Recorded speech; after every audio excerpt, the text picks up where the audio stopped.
Did you know that in our body there are various types of glands that produces hormones which acts as messengers affecting the activity of another part of the body? These messengers are transported through the bloodstream. We have the pituitary gland. Pituitary gland produces hormones such as the growth hormone for our body. We have the thyroid gland in the neck, which secretes thyroid hormones, pancreas glands, which helps control the level of glucose in the blood, testes and ovaries, which produces sex hormones. But today, we are going to focus on one particular gland, which is adrenal glands. Adrenal secretes several hormones such as cortisol and aldosterone. These hormones help control heart rate and blood pressure, maintain fluid and mineral balance in the body, and responds to stress and infection. Let's get to know more about adrenal gland. What is adrenal gland? Adrenal glands, also known as suprarenal glands, they are small, they are triangular in shape, and they are located on top of both kidneys, as you can see in the figure below. Adrenal glands produces hormones that help regulate our metabolism, our immune system, blood pressure, and they respond to stress and other essential functions. Adrenal glands are composed of two parts, the cortex and the medulla. These two parts are each responsible for producing different types of hormones. Without the sufficient amount of adrenal, can result from a genetic disorder called congenital adrenal hyperplasia, and this genetic disorder will be explained further throughout the presentation.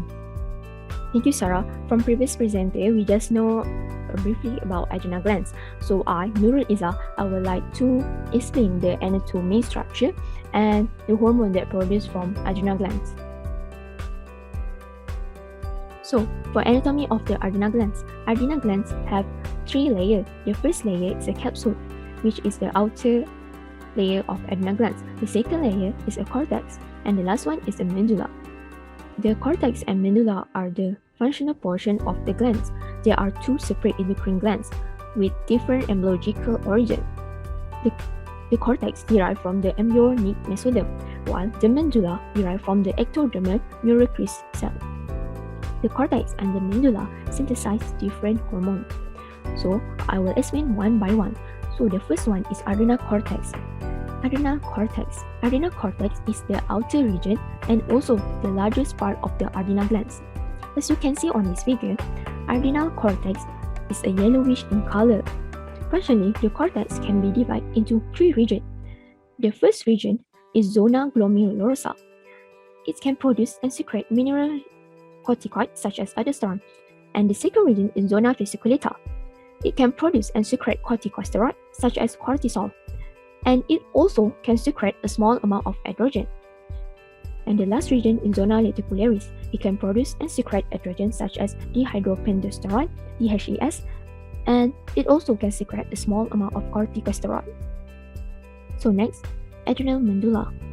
As you can see on this figure, medulla is located in the center of the glands. So the medulla is the inner part of adrenal glands. Medulla also have a dark brown in color. After that, it contains chromatin cell which secrete catecholamines such as adrenaline into a bloodstream in response to stress. This hormone produces a fight or flight response, and chromatin cell also can secrete interferons which function in pain control. That's all about anatomy structure. But wait, however, I have not already done to explain the function of each hormone in adrenal glands. So let me explain. The function of cortisol help control the body use of fat, protein, and carbohydrate, suppress inflammation, regulate blood pressure, increase blood sugar, and also can decrease bone formation. This hormone can also control the sleep or wake cycle. The last one is released during time of stress. And the second hormone is aldosterone. Aldosterone hormone or mineralocorticoid hormone play a central role in regulating blood pressure and also regulating certain electrolytes such as sodium and potassium. For example, aldosterone can send a signal to the kidney to absorb more sodium into the bloodstream and release potassium into the urine.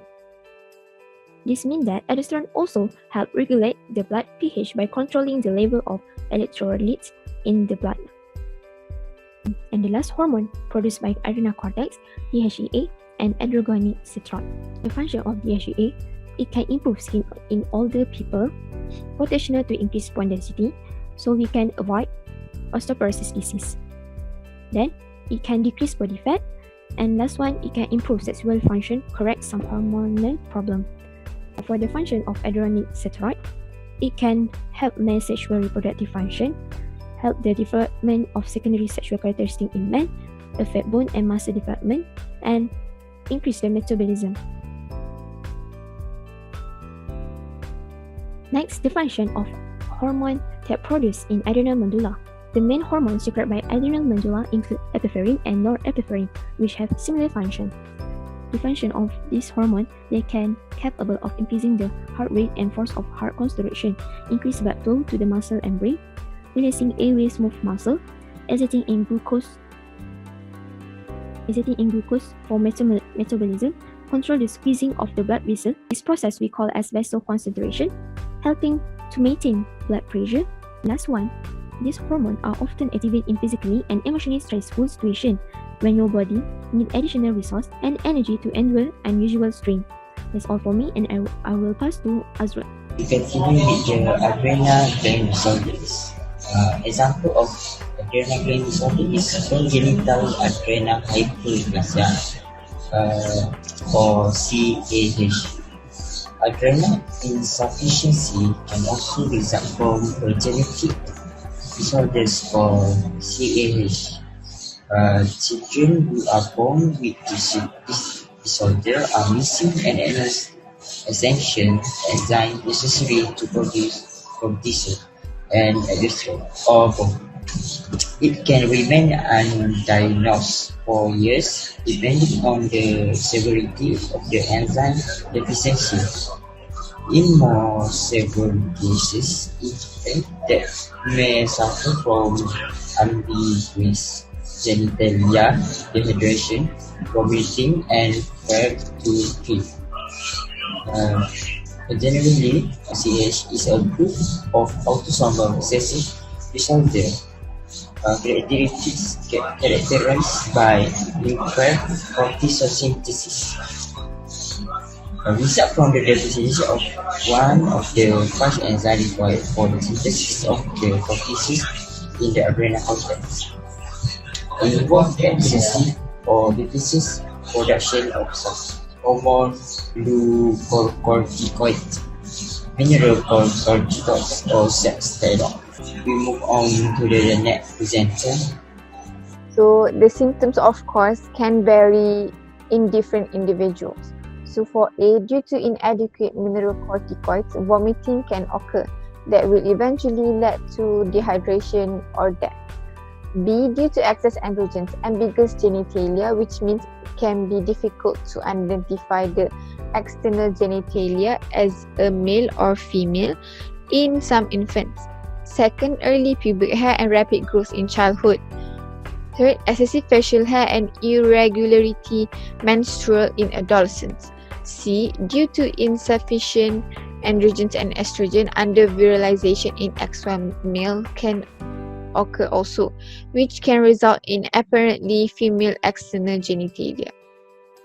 So for the treatment can be used to all forms of CAH, which are first, supplying enough glucocorticoids to reduce hyperplasia and overproductions of androgens or mineralocorticoids. 2, providing replacement mineralocorticoids and extra salt if the person is deficient.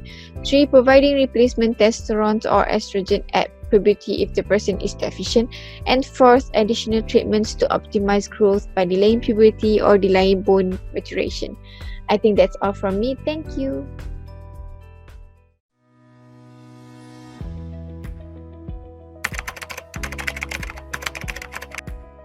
Dalam masalah CAH ni, pesakit ada masalah dengan enzim 21 hydroxylase. Bila dia ada masalah dengan 21 hydroxylase, proses penghasilan aldosteron dan kortisol tak dapat berjalan. Bila progesteron tak boleh jadi aldosteron, 17 hidroksi progesteron pun tak boleh jadi kortisol, dia akan banyak jadi adrenal androgen, hormon yang merangsang pertumbuhan sekunder. Laki perempuan ni akan semakin tinggi, semakin banyak.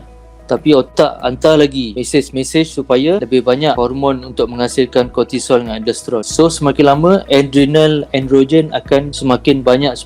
Kortisol semakin kurang dan boleh jadi sangat minimum. Jangka hayat ni dia bergantung pada berapa awal doktor dapat kenal pasti dan berapa awal doktor dapat mulakan rawatan. Kita akan mulakan ubat-ubat yang berkaitan. Contohnya ubat-ubat yang pertama glukokortikoid. Itu sebenarnya ubat yang boleh menggantikan, bukan sama tapi fungsinya adalah lebih kurang kortisol. Yang kedua, untuk gantikan aldosteron dia panggil fluorokortison. Bila dia lahir dengan ciri-ciri alat kelamin yang tak normal, boleh dijalankan pembedahan. Kalau dia lebih pada lelaki, doktor akan buat pembedahan yang menjurus untuk supaya dia grow up dengan alat pembiakan lelaki.